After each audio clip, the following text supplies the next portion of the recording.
What's good, folks? It's KnightmareFrame here with episode 3 of the Ultimate Eidolon Hunter Guide. If you've missed out on the first 2 episodes, I highly recommend you watching them so you won't be confused and ask questions that already have been answered. Like, what amp are you using? What focus school is that? Etc, etc. Watch the previous episodes, guys. Alright, let's start off with where you can find these Eidolons. And that'll be on Earth, on the Plains of Eidolon node. If that doesn't give it away, then I don't know what does. Hey, I'm there, but I don't see them.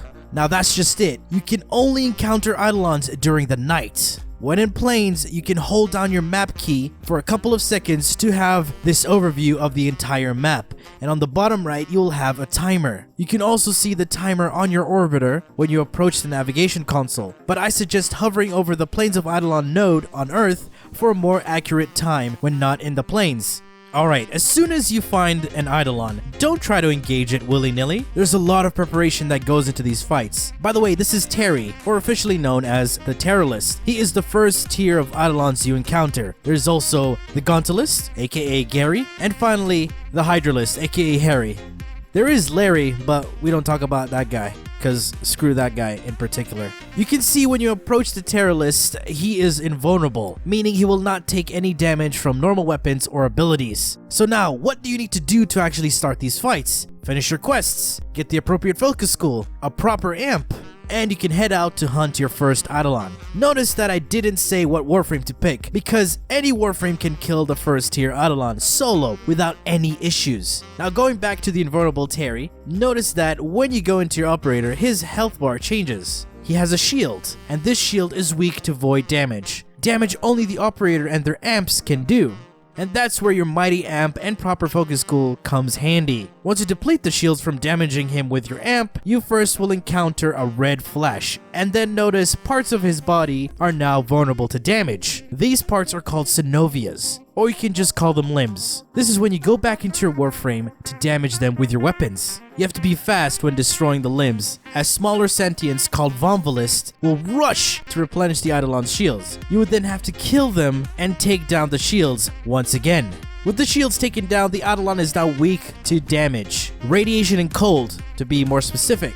Having some armor strip makes them take even more damage, but you do not want to fully strip their armor, or its weakness to radiation will be non-existent. You can strip the armor by using Sarpa with Shattering Impact, but this is very inefficient unless you're doing solo runs. But you want this to be a group run. So when in a squad, you want 3 people running Corrosive Projection and 2 Coaction Drifts. That will strip the armor to that sweet spot to deal extra damage with radiation and cold. Once you take down one of these limbs, you will stagger the Eidolon, and he will fall to his knee and will let out a radial wave attack. This attack will do magnetic damage that will sap you of your energy and also does quite a lot of damage, so without any form of protection, you will instantly die. You can avoid this attack by switching into your operator and going into void mode. It will protect you and your Warframe from the damage, but will still drain your energy regardless. But as soon as you take down one of the limbs, the Eidolon sinks into the ground and reemerges in a new location. Eidolons only ever spawn in lakes and rivers, but never the ocean. Once reemerged, the Eidolon will have his shields replenished, and once again, they must be taken down by your amp. And you repeat this until the limbs are taken down. But what if you don't want it to teleport after every limb takedown? Well, that's when you grab yourself an Eidolon lure. Now, what does this Eidolon lure actually do? Well, for starters, it allows you to keep the Eidolon in place and capture it. It can only do that when it's fully charged. And to charge the lure, you need the Eidolon Vonvalist energy. Vonvalists are small floating head sentients. They have 2 forms, the physical form and the energy form. Once the physical form's health is depleted, it will then take the energy form, where it can only be destroyed by void damage, meaning your operator and amps. You can damage the physical form with your weapons, but I suggest taking them out entirely with the amp. Once you kill the Vombalist, the lure will then proceed to absorb the energy. But if the lure is far from the Vombalist's death, you can always pick up its energy as a drop and bring it to the lure. You need 3 Vombalist energy to charge 1 lure. When you enter the plains at night, dash to this area right here to force spawn Vombalists. In an organized party, you will have 3 people dash to this area while the host/main DPS marks the general location of the Eidolon spawn and heads off to grab a lure to either the right or the left. Once you have a charge lure, it will tether itself to the Eidolon, tethering to where the Synovia was shot off. 1 lure will tether twice to the Eidolon, meaning 1 lure per 2 Synovias. The first tier Eidolon will need 2 lures, while the last 2 require 3. So once you have yourself a fully charged lure, you can finally proceed to take down the Eidolon. Once all Synovias are taken down, the Eidolon will fall, weakened but not yet defeated. He will call out for help, and this is when Vomvalists come rushing in to heal the Eidolon. And this is the perfect time to take down these Vomvalists to charge the rest of your lures. So roughly after 30 seconds, the Eidolon will rally back up for one last bout, but this time he will have no shields. Take aim and deliver the final blow, and the Eidolon is officially dead and captured.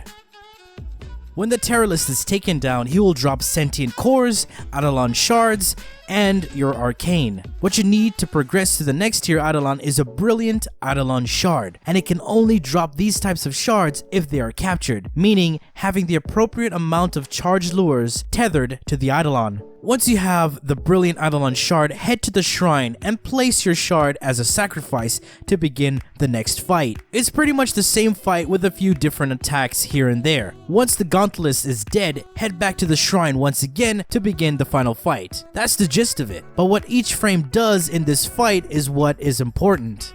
The meta squad is Chroma as the Synovia and Eidolon DPS and the Unairu Focus School user, where he will spawn Unairu Wisp for the other operators to pick up and deal 100% more damage with their amps. Trinity as the lure handler and support. Volt as the consistent damage multiplier for the entire team and the only one that cannot be replaced even in off-meta picks. Finally, Harrow. He protects the entire team from the Eidolon sentient spike every time a Synovia is taken down, and also buffs the crit chance in the final phase of each hunt. And this setup is meta for a reason, because it's very efficient. Only attempt off-meta picks once you've truly gotten the grasp of the hunts. Before I get into what each role does, let me go over a few things. Before you head out into the hunt, keybind your energy, health, and ammo pads, also your Arcwing. And make sure you craft a lot of them, including ciphers. You do not want to waste time by manually hacking lures. But I want to get good at hacking. One word, leave. This ain't a place for that. Just go do that somewhere else. You do not want to waste time in Eidolon hunts, as every second counts. Okay, now that aside, let's start off with the easiest role to play in the hunts. For anyone new to Eidolons, I suggest starting off with Harrow, as you only have 2 jobs. DPS the shields and press 4. That's it? Yep, that's it. And it's also good to observe what others are doing so you can learn in the process. Pick up the Wisp in your Warframe, press 4 when the Eidolon lets out a sentient spike, and then proceed to DPS the shields with your amp. When the Eidolon goes down and starts calling out for help, prepare to cast your 4 as soon as he gets up. And try to take as much damage as possible in that phase to buff the Chroma's DPS to finish up the Eidolon. That's Harrow's role down to a T. Now we move up a bit to a more interactive role, and that's Volt. Your job is to set up shields in strategic angles so the operators can DPS the Eidolon shields. Always try to place them below or behind and underneath the legs to get that sweet spot for your amp to do its splash damage. Just make sure to not stay underneath the Eidolon for too long, as you'll be stealing the Unairu Wisps from everyone else. Once again, when you are at the final phase of the Eidolon, stack shields facing upwards and shoot your 1 through it to increase the electric damage. It will give you 200% crit damage, but that number is set in stone and will not scale even if you stack shields. These shields are there for Chroma to shoot through, and this is the only time Chroma will use your shields. For more advanced players, they will proceed to place shields in the 4 locations the Gauntless and the Hydralisk will spawn, but don't worry about that just yet. Now, the most complicated role.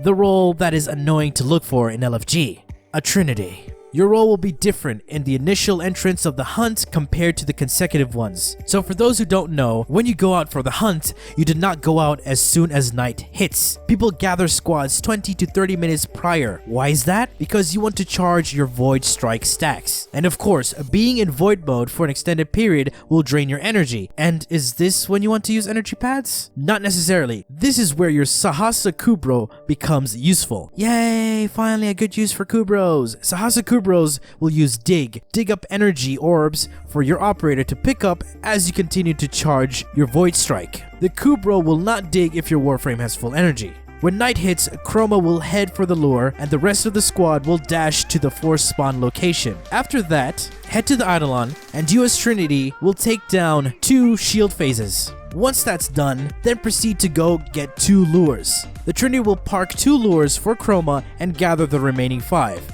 To paint a better picture, Chroma will have 3 lures, 2 for the Terrorless and an extra one to start the Gauntless fight, to not have the Eidolon teleport, while Trinity has 5, and within that 5, 2 of Trinity's lures, plus the one Chroma already has, will be needed for the Gauntless. When he is captured, you will have 3 ready for the Hydralisk. For the consecutive runs, you will immediately dash to the force spawn location, and then head off to pick up 2 lures for the Chroma. And that's the only difference. So everyone in the squad will need to have a fast Arcwing, and the fastest one is the Eidolon currently, as it allows you to blink across the map fast. And remember, you have to keep buying those energy pads as you're going to be using them mid-air to keep up the momentum. Also, during the Gauntless and Hydralisk fights, it's your job to keep your team and the lures alive with Bless. So keep a close eye on everything, as the support has to be very attentive. Alright, the role everyone wants to play, Chroma. This is the second most difficult role. Why? It's because you need to buff your teammates, control the positioning of the Eidolon, and kill it. Let's start off how you start as a Chroma. Unlike others, you won't need to charge Void Strike, since you will be using Onairu. This means you do not need to be in Void mode at all, and in 99% of the time, you will be the host. So you have to keep an eye on the timer, as it will be more accurate on your side, and it will be off by 10 to 20 seconds for the others. Also, scout for the Eidolon spawn location. This way, when he spawns, you mark a waypoint for the others and head off to grab lures. Once you have the lure, blink to the force spawn location to kill Vomvalis and charge your lure. As soon as that is done, blink to the Eidolon and begin taking it down. If the shields are still up, you want to Void Blast the knees to spawn Wisps for the Madurai users. When you shoot down the limbs, make sure to alternate limbs from left to right. You want to juggle the Eidolon to keep him in a loop, to make it easier for the Volt and his shielding, also making the hunt efficient. And every time you take down a limb and the Eidolon staggered, you want to be Void Blasting onto the knee to spawn Wisp. And right when you kill the Terrorless, get on your Arcwing and blink to the shrine so the lures teleport to you. Having the loot at the shrine saves so much more time. And that's the last time in the fight you will use an Arcwing as a Chroma. And that's pretty much Chroma's role in a nutshell. Of course, snipers are the best to take down Eidolons. And why? Because they have insane base damage, high crits, long range, and a combo counter, just like melee weapons. The more you shoot a shootable target, you will build a combo multiplier. This combo counter will have the snipers deal extra damage, hence why you see me shooting at the Eidolon in my downtime. The combo builds up faster with multi-shot. Now, you might be asking, are Rivens necessary? Not at all. As long as you build your sniper and Warframe right, you will deal all the damage you need. Rivens of course boost the damage to the next level, but don't worry if you don't have one. Now I know you want to know what builds I'm using for my frames. But do not worry, because every single build and the reason as to why I use certain mods will be explained in episode 4 of the Ultimate Eidolon Hunting Guide. Or I could just probably do separate videos for each Warframe. I don't know, we'll have to see. So that's been it from this episode. I hope you found this video helpful and informative, and if you did, please feel free to leave a like, share, and subscribe. For more Warframe content, do refer to the description. And if you feel like that I've missed something or anything you want to add, do leave a comment. Thanks for watching, and as always, peace.